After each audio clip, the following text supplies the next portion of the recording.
I think it is. It's the difference between us getting the draft picks we wanted the past 2 years and the guys we have right now, as far as, big name guys. So it means a lot to me. That's where, Clinton Dix was, just before that, he's been playing great these past couple years, so. There is a difference. Hey, I definitely say that. I'll tell you this much. I'll take the 13th pick in the last couple drafts over the guy drafted 10th. Aaron Donald, that dude's pretty darn good. He went 13. Justin Gilbert went 10th. He stinks. You're right about that. All right, let's get on. Let's ask a couple of questions all right, Sam Bradford is obviously, to me, Bradford, did he do enough to tell you that they must bring him back regardless of the coach? I think he did enough to garner to be the best quarterback in this free agency to garner a very, very lucrative contract. He'll be making up above, I think, $25 million now, just simple fact there's nobody else out there. Exactly.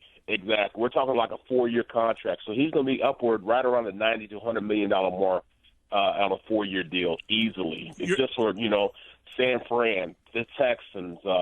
Cleveland, there's a lot of teams out there right now who don't have reliable quarterbacks, and right now he played his way into position to be that reliable quarterback on the team. You're paying him $25. You, Barrett Brooks, are paying Sam Bradford $90 million to come back to Philadelphia. Well, I'm gonna tell you the truth, man. I wouldn't have played Maxwell $63 million from the outfit he's gonna get, but at least Bradford has gotten progressively better as the season went on. I do think that he will be pretty good regardless of who the coach is. He slowed it down, played well with Shermer's offense. He sped it up with Chip Kelly's offense and played pretty well. I think he has garnered enough to show that, yes, he is one of those quarterbacks that's up and coming at this point, regardless of the 2-year hiatus he had from injury. All right. First off, Bradford's endorsement and yesterday's game sway you enough to think that Pat Shurmur deserves the job? No, I can't see that. I can't see that he did enough. He was too silent throughout his career here at Philadelphia, whether it was with Andy Reid or even here with Chip Kelly. You didn't hear a lot of him as far as, what he brought to the table to garner a head coaching job. It's kind of like with the Deuce, with Deuce. I think Deuce has a little more growing to do. He'll be an excellent coach, no matter where he is, just because he's a player's guy. Players will relate to him. They'll understand him. He knows how to relate to those players. He can get those players going, but he still has a little maturing to do as far as, being a coordinator. He may not know what it takes to be out on the road, and this happens to this team, and he needs to do this to help the team and, workouts. And there's a lot of things that come with being a head coach, and not necessarily a lot of guys know what that entails, and Chip Kelly definitely didn't know.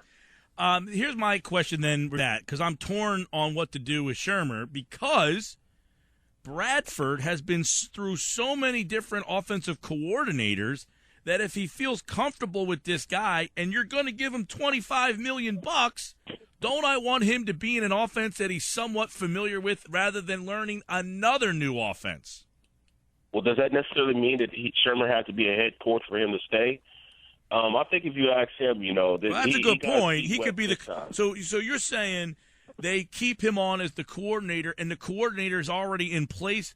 Well, what if you hire a guy like Adam Gase? Is he going to want Shurmur designing the plays? I don't know how that works. Everybody keeps screaming his name, and I'm talking about a Chicago offense that did literally nothing. They say, okay, the quarterback played better. I said, relative to what? What did he do? He slowed him down a little bit. He gave him a little Ritalin, calmed him down a little bit. I don't see any substantial difference from him coming in and being a head coach here, because he gave, a little bit of he didn't even use the receivers that he had there well enough for him to become be a head coach here. I don't see what the big love affair with this guy is. To me, it's just, I don't know. Let's substitute him out and put another offense. McAdoo's name's being mentioned. If you're an offensive-minded guy, are you going to want an offensive coordinator already here designing an offense that you're not kosher with?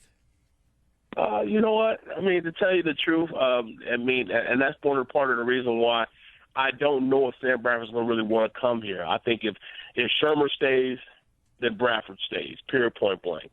But I think if, they don't sign back Shermer, I mean, they're going to be out there looking for a quarterback, and there's just nobody out there right now. Do they go in the draft? Can they pick high enough to get a quarterback that's worth the salt? I think there's a lot of equality in all the quarterbacks coming out this year. Nobody's really hands over the feet above any of the other guys. There's not like, tiers with this group of guys. I think they're all in the same tier. So I think they can get a lot of value out of a third-round quarterback as opposed to a first-rounder. I think first-round needs, number one, to be offensive line, number two, quarterback. I think they're in a really tough spot with this whole situation because there's not a great quarterback option. The quarterback likes the coach. They might not like the coach. If they bring in a new coach, the quarterback's got to learn a new offense. Or the quarterback, who's the best quarterback available, Barrett, might say, well, I don't like the coach you brought in. I think they're in a really tough spot. They're a very tough spot, and Jeffrey tried to get a little bit of that off, with him getting fired before Black Friday and, and all these coaches are going to be out there. And to me, I would want either McDermott, because he knows Philadelphia football. He's been an Eagle before. He was under, a good coaching regime with Andy Reid and, the late and great Coach Johnson. So, he has a pedigree here at Philadelphia in which he can lay down a groundwork. And I think that, with Deuce being on the staff, it'll be enough of that Philadelphiaism to get them going in the right direction. It'll be more of a defensive-minded team. They'll switch to a 4-3 as opposed to a 3-4. I think Cox will flourish in a 4-3 also. I think Curry will definitely go up if they can sign him back. There's a lot of factors right now that, we really have to sit down and evaluate. Are we going to be able to sign Curry back? Cedric Thornton, I think he's going to be an odd man out. Turnstile Tobin's definitely out of here. We all know that. But, if you look at it, which direction are we going? We don't even have a GM, or are we led to believe that Howard Roseman is a GM now? I don't know. His title says Vice President of Football Operations, but it looks like he's back in the saddle. He played a great game of chess. It was a check, back this time last year, but he comes back this year as checkmate, chips out of here. Yeah, he's definitely won the power struggle there. Very interesting to see him land on his feet. I've been asking for the 4-3 for about 3 years now. Hopefully they go back here. And I agree with you, too, because they drafted Curry in the second. This is a second-round kid that they've gotten very minimal out of because he's been out of position. You put him and move Graham back to his natural position in the 4-3 with Logan and Cox on the inside. Hicks comes back. Kiko's a weak side linebacker. You got some linebackers in place, so I think a 4-3 is a better fit for them. Let me ask you, I know the offensive line has been a mess. Is that where they need to address with 13? That's number one what they need to address. In fact, they need to address 1, 3, and 4 off of the line because they're really behind the 8 ball right now with their development off the line position. There's nobody there to really fall upon to develop and make them into a player or even look to for the future for the immediate need right now. Tobin, I think, should be out of here. Kelly should be out of here. And I'm not a guy that really, says that, I'm an advocate of getting rid of a guy. But those two, at this point, I believe that my old behind can get out there and play better than they did, bottom line. I saw you give the kick step on Breakfast on Broad the other day. That kick step looked pretty good. Barrett Brooks with us here, Breakfast on Broad, 6 to 8 on the Comcast network. Obviously, I didn't get to talk to you when Kelly was removed. The dust has settled for a week. Did they make the right decision? I think they did in the aspect that, regardless of with the outcome of him staying here or leaving, they're still 2 or 3 years behind the 8 baller right now. I think he did just enough to really ruin what this franchise has long tried to reestablish, and that's a serious, tough type of program. Right now it's more of a finesse type of program. They want to be finesse blockers. They want a finesse run game. What happened to the hardcore, 3 yards in a cloud of dust, Philadelphia Eagles team that, I left and, guys like, Westbrook left. It's no longer that, all right, we're going to get the tough yardage with the big offensive line, with the, the 2 bookends you had with Big Trey and, come on now. Why did we leave that type of football? It's totally different now. They don't have a framework really to build on their offense. So because Kelly just left it all out there. If you look at it now, the defense is probably the mainstay at this point in which they can hang their hat on because they have some really good guys that are starting to develop.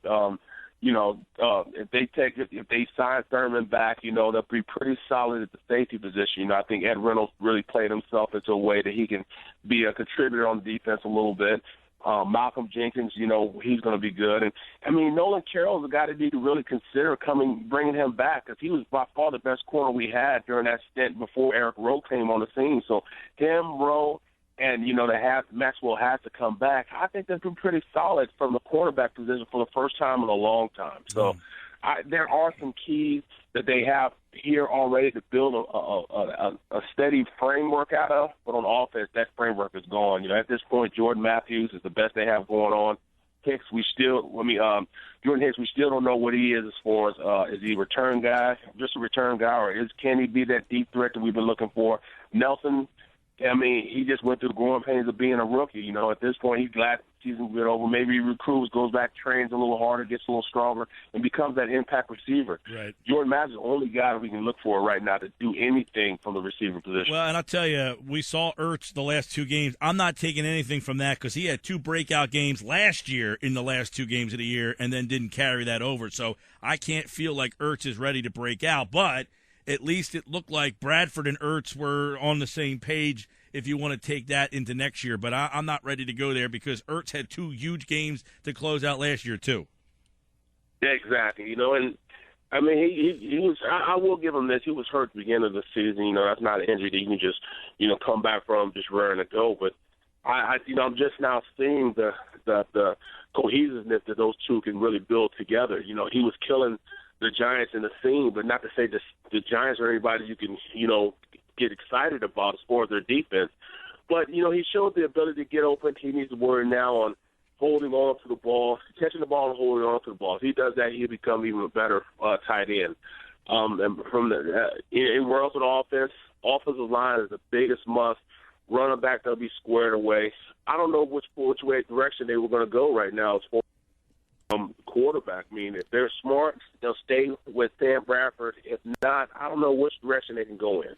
Well, that'll be interesting to see. We know it's interesting because Chip Kelly apparently has reached out to the 49ers, kind of indicating that he would have interest in Kaepernick, and you wonder if Chip Kelly was still here, would he be making a GM try to bring Kaepernick to Philadelphia? That's a whole other scenario there. Barrett Brooks, for the first time in 2016, we'll take a look at all the playoff games and everything as we get ready for the NFL playoffs, which for the second year in a row will not include Philadelphia. It will not include New York. You did not play. You played for Fossil, right? Yes, I played for Fossil last year. That's what I played for, yeah. So you were not with Coughlin there, who obviously let go today. No. All right, my man. Well, it's good to catch up with you. Happy New Year, and hopefully we see you down in a couple of weeks. Hey, same to you, man. Hey, shoot me a text later on, man. Give me a call, all right? All right, I got you. Take it easy, bro.